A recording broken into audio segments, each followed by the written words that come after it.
Tá deascéal de cloiste gom faoi Coláiste Naomh Eoin ag Arn, a camerará nach bhfuil mór an eolas gom faoin Coláiste go fáil. An bhís leat a rá dún cad é Coláiste Naomh Eoin, cé a bhhainnig é agus atá an mún an Coláiste, agus an féidir a rá dún cad é an difriocht idir an Coláiste saoire atá goibh an saoire seo, agus na Coláistí saoire atá lonathe sa Ghaeltacht le a thuil. Cin siarn. So níos go caihan go bailach a bunaíú é, tá mé cappa Hartaigh 5 bliain ó hin na mar sin, agus bunaíú é cén tá bhí ar bhunaigh Labhair ó Héileán sa bhrónn tar lesan am difriúil aige, so ní mar óclaachta leis an anam fi go úsáid, ach bhunaigh sé héin é na blianta fad ó hen inis. Thosaigh sé amach le ionad amháin i maidir an tír, agus inis faoin am Labhair tá hart ar má ceapan go Hartaigh de ionad aige ar fud cúga lein, agus tá si ag fás a gcónaí. Chuir sé tús mar dharm i maidir an tír, agus a ceann nu bunathe gan is ar nó i gCaisleán Cnucha, chuir sé tús leis an Dhírigh, agus bei sé leanant le raig leis sin an mbliana. Is dóibh an difriacht is mó atá ann feictí dumsar aon as an difriacht mó ar seo, agus gan ná chur sa Ghaeltacht é hain ná go bhfuil go mín na gasar a gul na bhaile tar éis an lei. So tuisín sé amach cosúla aon chur sa Ghaeltacht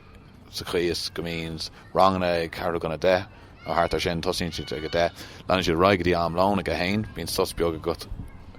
ar an uair gach aon uair fa den nóméid, an sin bíon lán a gona go hain, agus bíon feithreacht leis na cineirí agus na múinteoir agus nachhuat, so bíon siad fós báiste teanga, leir sin gaige dóní fiú ag am lán, agus bíon siad fós ag an nona de hain. Agus ón na dó raig bíon sport, agus glithí, agus ceol, agus daus, agus gach aon rud Dhírigh mar a bhíns sanna gan Coláistí Ghaeltachta, agus an sin bíon gá chéadí agan sa teachtain, agus bíon rangan a gin ar an saharn cumá a crítin tí suas ag a hain agus hain na páistí bháil ag an am sin. Ach is cuirsaí ínta go. Tá mé John seo iniu i cainte gCaisleán Cnucha, agus tá is gom ghfuil cuasaí Coláiste saoire Coláiste Naomh Eoin lona seo mar tá bratach mhór taobh muid de Coláiste Pobail Chaisleán Cnucha ag fógairt go méid Coláiste saoire an. Canna a thosaigh just chun deireadh go mór ar an ceann seo a comhgurach linn i gCaisleán Cnucha, canna thosaigh an Coláiste saoire i gCaisleán Cnucha, agus féidir leat níos mó a féidir a rá cadíd na háitin eile maidir clia agus dar nóí an éireann a bhfuil cuasaí ag Coláiste Naomh Eoin an tú. Agus siad am nach Coláistí saoire a bháin atá Coláiste Naomh Eoin ag cur ar fáil nach bhfuil? Tá carta go tá go leir anna dain. Tá ceann ar dearm a Caisleán Cnucha a ceann síos an bór freisin i má úd, atá go leir nói, tá ceann eile i Cnucham Phríora in as na rí, agus tá cin eile le ceann leabhcánta a ceappa, agus tá ceann eile in fan go mecha inis i maidir an tír dar nói, agus an ceann eile in sin Santa Maria cumá, níos sin a bhád ó Baile an tír dóibh hart rap muoine snáis mar sin. Agus a cúpla eile nach níl mé umlan kitfihé bugad amachí chun in mí mar hapla a ceann eile ní rathó ach dún seachlan, agus tá mé ceappa go bhfuil ceann eile áisteach le ní mé umlan cinse fé. Agus an cearta fád go ní bhaineann sé leis an saoire amháin, cé gur thosaigh sé amach mar sin, ach déanann si dín cursaí cursaí dul siar, déanann si díd sin timpeall stocha í a hena, agus bíon cursa cás go freisin, agus bíon na cursaí sin díire ar na scrúda amháin, so díire ar dáltaí atá tuairt faoin tá sóiseach nó na airteis. Agus can thosaigh sé gCaisleán Cnucha dó ar éistóirí maidir a clé hir? Thosaigh sé mana clé ar gCaisleán Cnucha bhainascail mana clé thosaigh sé Dhírigh, so ar nóí thosaigh amach beag go leir, ach tá creidim go na hifrach tar éis méadú a ríis mbliana, ach fós hain tá sé anbheog, agus is dóigh gur buntáis é sin don na scoláirí freisin, mar bhín na ranganna deas beag, agus well cumadan sé é hain actually Labhair cumadan sé na ranganna é hain i gcónaí, mar credan sé nach féidir le teanga ólam go héifeachtach muna bhfuil na ranganna beag go leir. So yeah, tá is dóigh go a chríos nás ceart, agus déanana sé ar son na teanga, tá sé anna cinnal cébal aird déanana cinse, ach tá cinnal sé gcónaigh smaoine faoi bailí níos fearr agus níos éifachtaí chun an teanga chur chun cin. Seo é an fear a bhunigé le. Sinna go Dhírigh sinna, yeah. Agus aber a dul an talmaríis. Rúbard ó Héileán. So, no fear anjas ar fad. Cén chuig ag dat níon a cuasaí leat siúd a gceann ag gCaisleán Cnucha agus an míon tú ag obair i an casca agus timpeall an saona chu mhaith? Táníos go mór an camerará, cos dibrig mé héin sa Ghaeltacht ar fan na blianta brachtam a bheith ag obair ag Coláiste ar mór as chosta dún el agus ar bhí me fás an níos agus go dtí go raibh mé déanaach na fití hahan na cusaí sin go mór lom agus bhí me anna tógta leis an áisteach. Ar nóigh tá héil éis ahrú agus tá mai sochar síos le leanún seo mar a clia, so gen sin bhd níos mó céile dumsa bheith mar le clia ach is brad an cusaí tá si anmh agus tá go tugann scoirí ar na cusaí seo tuscail siad i géirí an gaig elam agus tá siad an tilseach an gaig úsáid agus déine sin difriad an bhór, so tá daile le daoine ógad an sco agus déine sin difriad an bhór. Ní dhéanaan agus ní bhíonn sa déanaan daon cusaí mé hain mar tána léanta siar sin an a luúchar dom ag an am sin den bhliain ach sa saoire tá saoire sachfada agus ní honan seo agus an gná fosta dhéanam a láiste Pobail Chaisleán Cnucha a gná bíon daine an sin ar bhaile an gaige ólam agus si tilseach an gaige lúsa an tamar fád agus tá méid an spórt agus cracán freisin go muna man súpas ar fad. Agus céimhéid scoire a bhfuil ag freastáil ar ceann gCaisleán Cnucha. So tá cinál gáchas agan ceann de cursa bunscoile agus ceann cursa manscoile. So tosín am amach leis an cursa manscoile agus tosín sé sin is dóga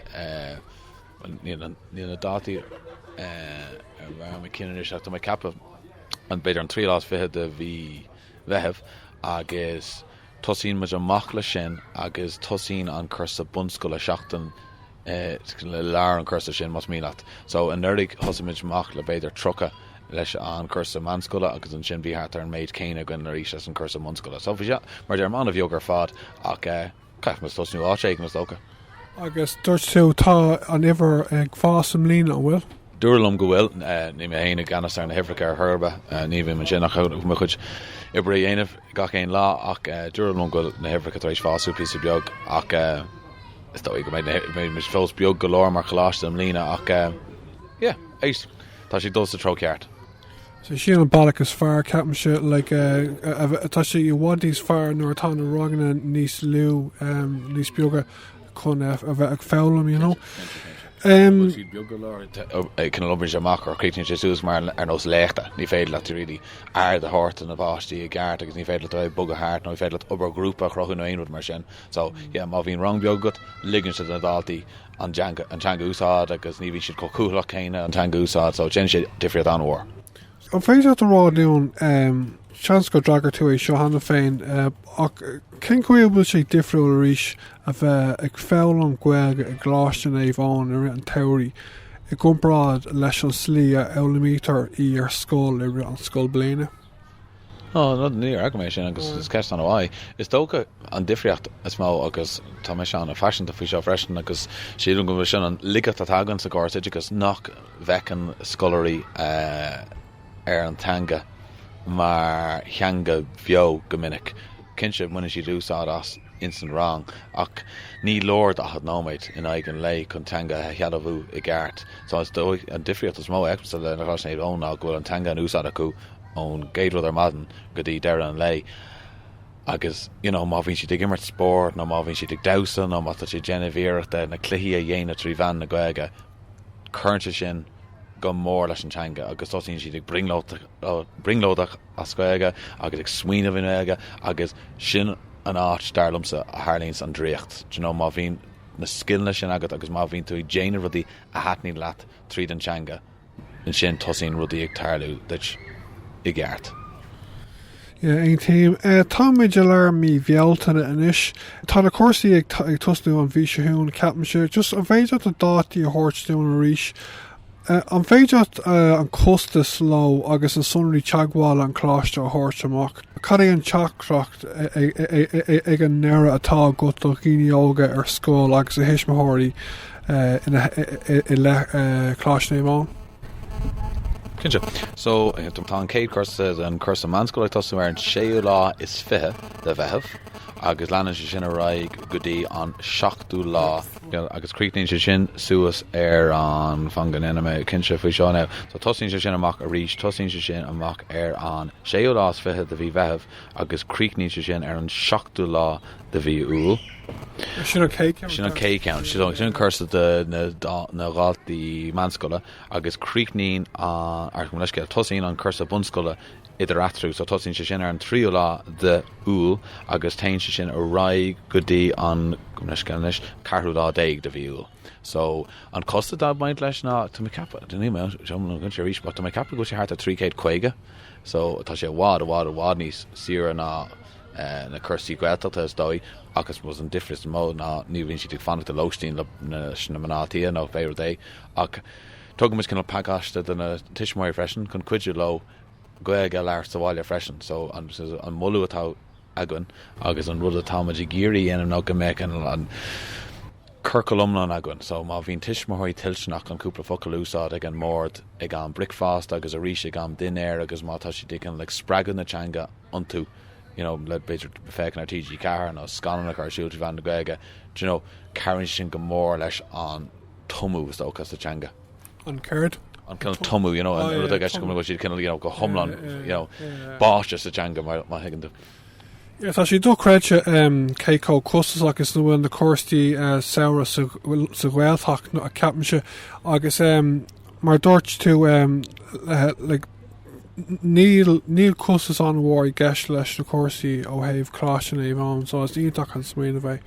Cinnte, agus sin rud is féile freistal ar daoine nach mé rábla freistal ar cursa Ghaeltacht ar cursa Gaeilge riomh seo, so is tócha go sin ionach mar is tócha go bhfuil dátaí ar na scoláirí ar scoil nach bhain an seans dul go ar Coláiste ar cursa Gaeilge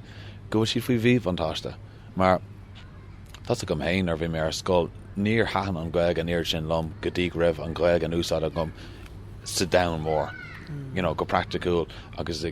kaint le calnaí ag an géalaí agus mar sin agus sin an áit a hosíonn tú really i buint súp agus tána bhas an teanga. Ein tíim thuú mé go dtí na Coláistí saora gach bhliain na raibh mar éigor tréis an 6 rang sa bunscoil a dhéanamh, so is sin an áit a bhór mé mo grád an Gaeilge freisin agus tá go bhfuil sé mar an ggéine dó is tócha fórmhór na Gaeilgeoirí óga a maiile a tlé agus bhfuil nistá Gaeilge scoil na freisin a gcuin Gaeilge Coláistí freisin, so gur agus an chance chun leirlaat fao Jean das agus mar fléisir leirlaat mar scaná agus má bhíon aon den géirí teaghlaíana is féile an teachtar ar an Steve Grace an www.coláistinaomh.com gap maidir Google joitú ar aonos. Okay, Darren, just build agus mór an saoir seo ag béimiid a chainteirí, right? Go mí Darren, slán